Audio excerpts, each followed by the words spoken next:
Well, good morning, team. Morning. There we go. Welcome to another Wealth Coffee Chat, folks, ladies and gents. Good to see you here. We've got a few of the early birds already in the house. Ashley, Alison, good morning to you guys.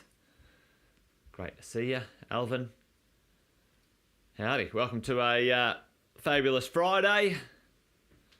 Fabulous Friday. We were going to do a bit of a finance Friday, but one of the team got caught up in Sydney. So next Friday, we'll do Finance Friday.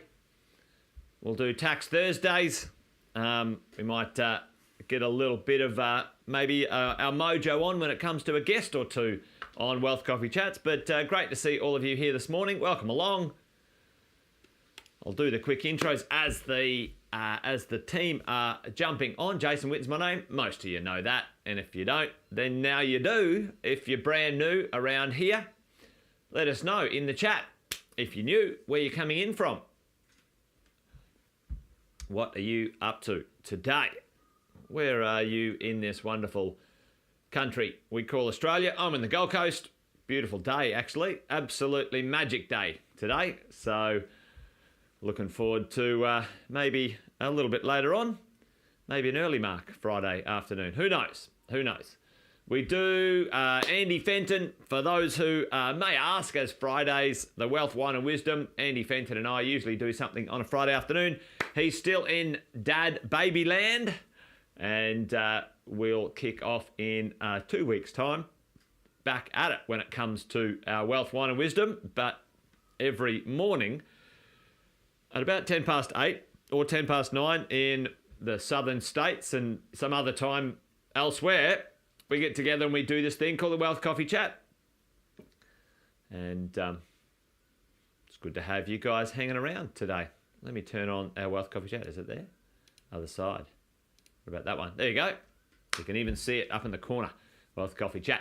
So, good to see you, Jeff, Aaron, Ashley, Unawesome. Not great in Canberra, mate, hey? Canberra's a bit chilly. Anyway, hopefully, well, it was raining, wasn't it? 4 degrees yesterday. Woo! Well, it was meant to be summer or spring or something. Anyway, there you go. Great to see you. Hey, listen, today I thought we'd talk about, where is the wealth at? Where is all the money in Australia?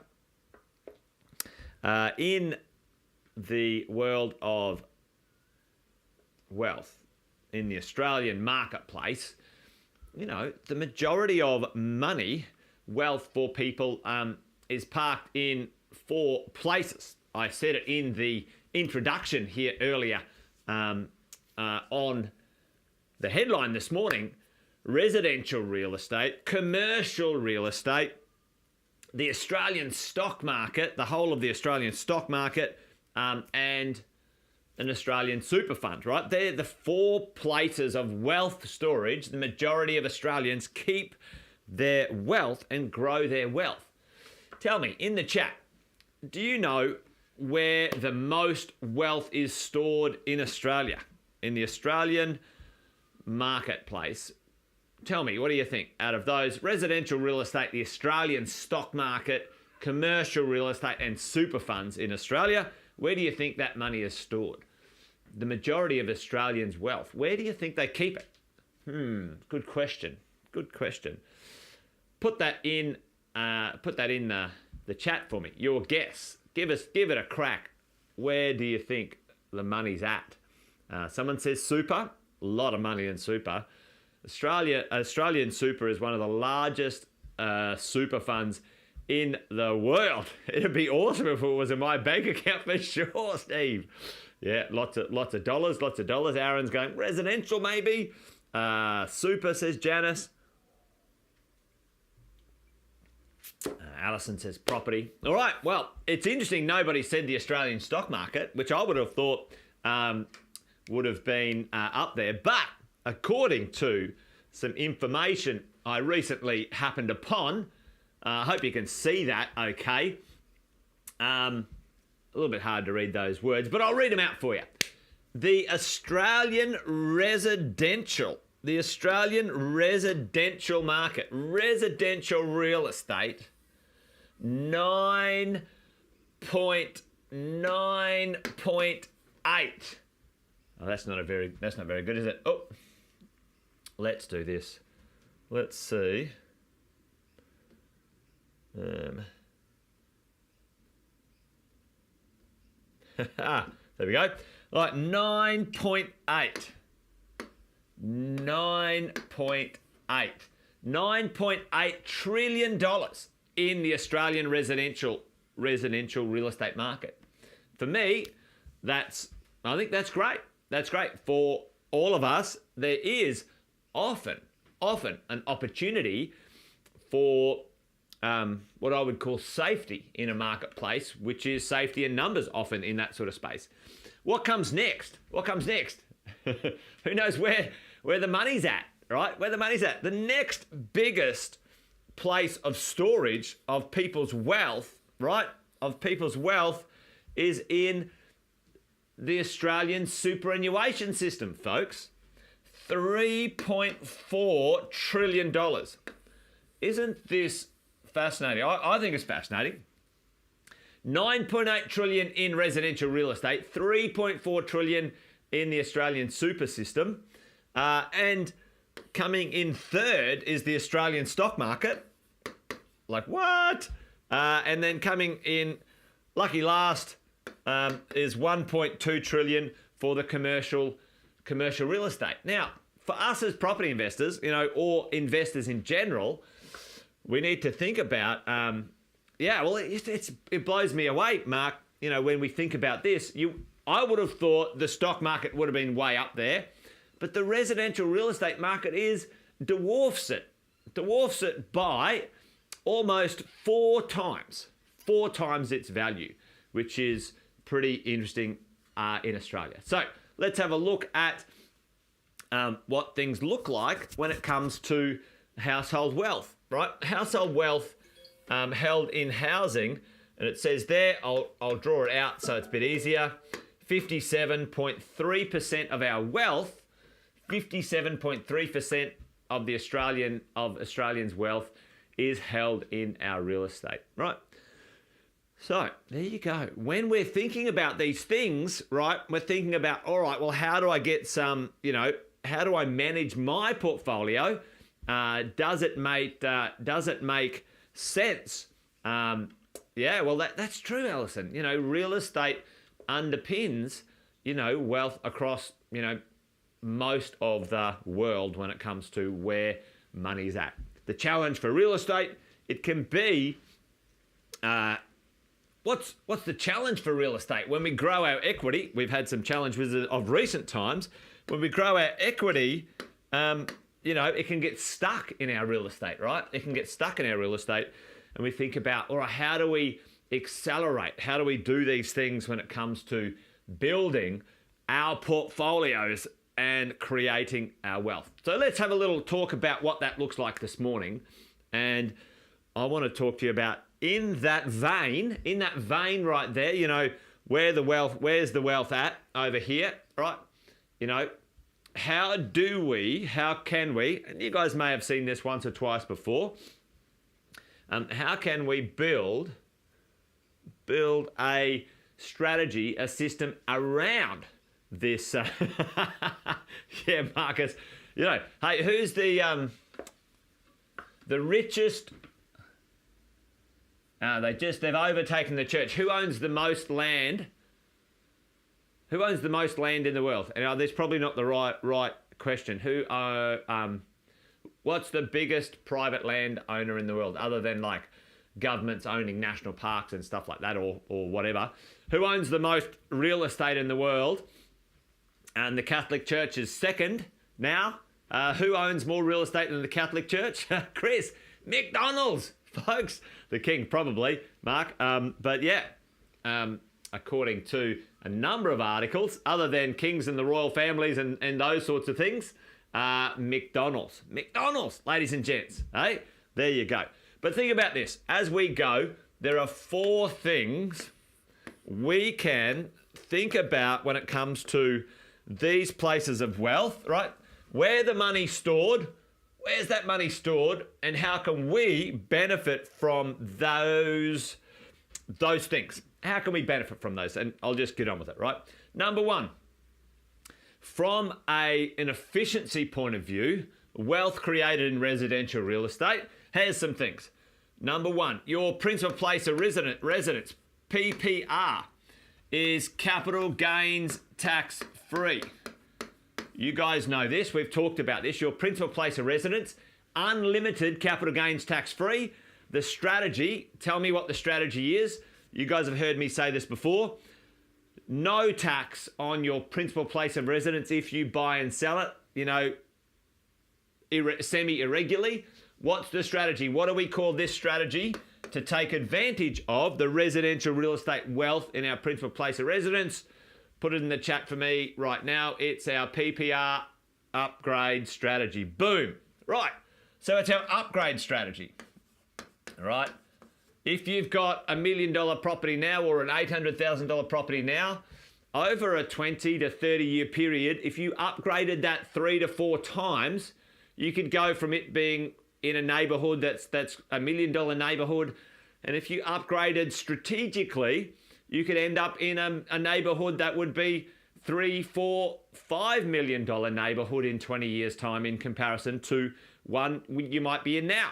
Okay. Or the property you are in now is under maximized, highest and best use for the piece of real estate, right? So if you didn't want to move and you had a good piece of land, or you were located well, what could you do with the PPR upgrade strategy? Tell me, instead of selling and moving, what could you do? Tell me in the chat. Maximize the value where you are. What would you do? You would knock it down and maximize its value in situ. If you've got a 3-bedroom house, knock it down and build a 6-bedroom house. If it's an old property, knock it down and build a brand new one. Knock down, rebuild. Boom, boom. Absolutely, team. No stamp duty, no inefficiencies, and you're maximizing the wealth in your location, okay, as you go.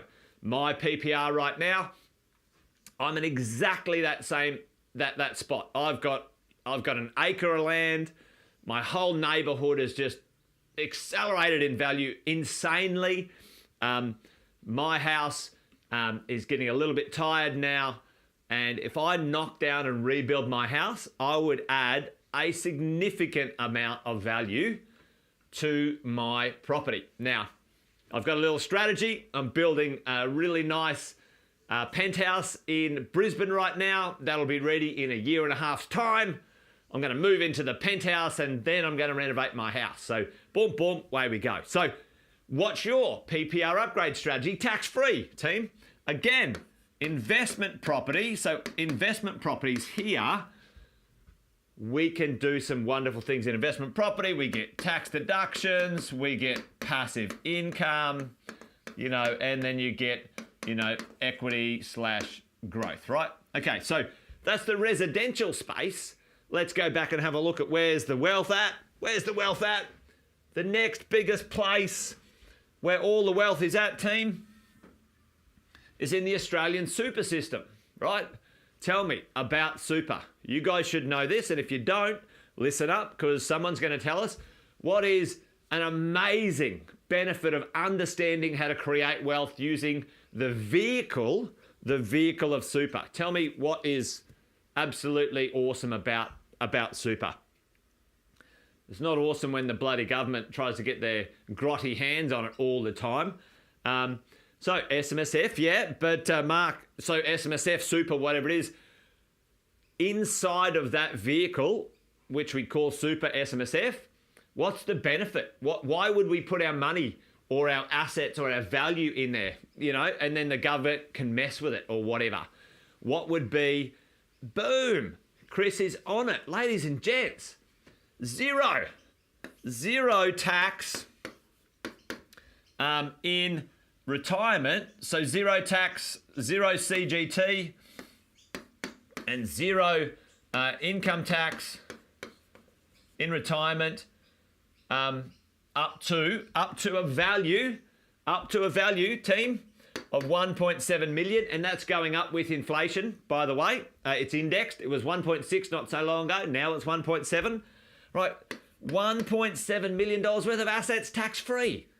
Woo, that is awesome. Let's do that, right? Okay. So we got tax-free, we got tax-free. This is why, when we look at this stuff and we go, that's where the money's at. What are we going to do about it? Here's our strategy. We wrap our strategies around this, right? As we go. Right, third, the Australian share market. Well, I'm not a share guy, but what I do know in the world of business, if you're a business owner, there's a couple of things in here that we could dovetail into this as we go along, right? Our tax minimization strategies when we have a look at what we're up to. If we have a look at business, that's what the share market's all about. You can have, team, business, you can have, if you qualify, up to $2 million tax-free on the sale of your business as well. Okay? So for this could be for some of our business owners listening in, or maybe in the future you're thinking of starting a business when, a few things work out for you. Business. You could sell your business value for $2 million if you qualify, and there's a tax-free portion for business owners. $2 million tax-free. Pretty sweet, right? So for some of you, you should have not only these two strategies playing hard and fast, but you should have a business strategy as well if you're a business owner. What is the business strategy you've got, right? And the next one, commercial property. I don't know, is that how you spell it? IA? I don't know. Very bad speller I am.